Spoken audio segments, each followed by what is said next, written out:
شروع اللہ کے نام سے جو رحمان ہے، رحیم ہے۔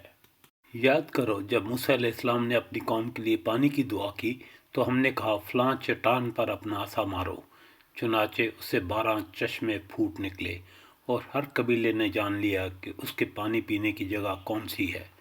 اس وقت یہ ہدایت کر دی گئی تھی کہ اللہ کا دیا ہوا رزق کھاؤ پیو اور زمین میں فساد نہ پھیلاتے پھرو۔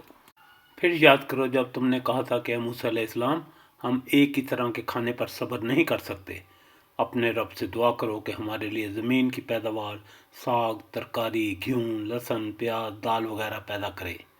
تو موسیٰ علیہ السلام نے کہا کہ کیا ایک بہتر چیز کی بجائے تم ادنا درجے کی چیز لینا چاہتے ہو؟ اچھا، کسی شہری آبادی میں جا رہو، جو کچھ تم مانگتے ہو وہاں مل جائے گا۔ آخر کار نوبت یہاں تک پہنچی کہ ذلت و خواری اور پستی و بدحالی ان پر مسلط ہو گئی اور وہ اللہ کے غضب میں گھر گئے۔